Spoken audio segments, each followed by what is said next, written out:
সদস্য, উনি আপনাদের সামনে বিস্তারিতভাবে আলোচনা করবেন।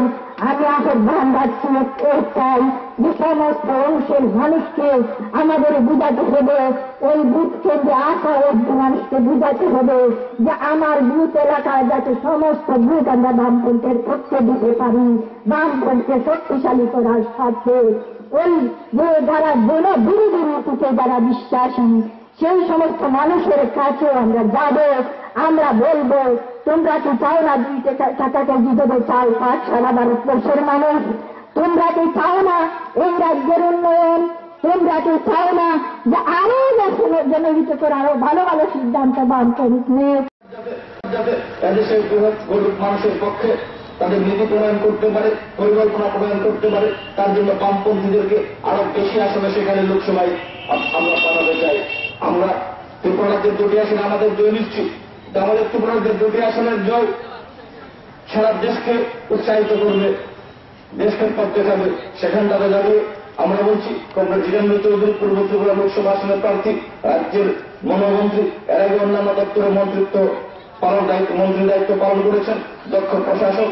আমরা এবার পূর্ব ত্রিপুরা লোকসভা আসন থেকে কমরেড জিতেন্দ্র চৌধুরীকে ভারতবর্ষের পার্লামেন্টে পাঠাতে, সেখানে গিয়ে রাজ্যের সমস্যা, রাজ্যের চাহিদা সেখানে তুলে ধরবেন, রাজ্যের মানুষের সাথে কথা বলবেন। এই কথা করি বলে সবাইকে ধন্যবাদ জানিয়ে আমার সংক্ষিপ্ত বক্তব্য শেষ করছি। ইনকিলাব জিন্দাবাদ, সিপিআইএম জিন্দাবাদ।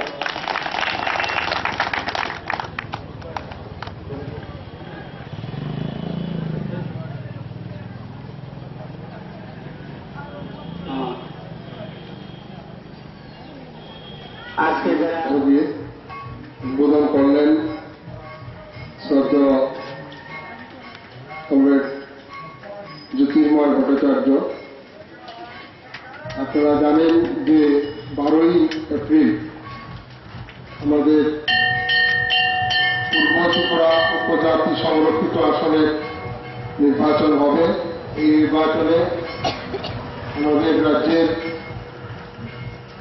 প্রাক্তন উপজাতি ছাত্র নেতা, যুব নেতা তথা ত্রিপুরা রাজ্যের সফল মন্ত্রী কমরেড জিতেন্দ্র চৌধুরীকে ত্রিপুরা রাজ্যের সামগ্রিক উন্নয়নের স্বার্থে কেন্দ্রীয় সরকারের কাছ থেকে দাবি আদায়ের জন্য ওনাকে ল্যাব ফ্রন্টের পক্ষ থেকে মনোনীত করা হয়।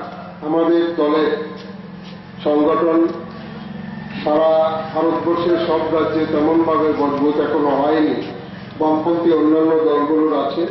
আমাদের দল থেকে 160টা আসনে প্রতিদ্বন্দ্বিতা করা হচ্ছে। এবারকার যে লোকসভা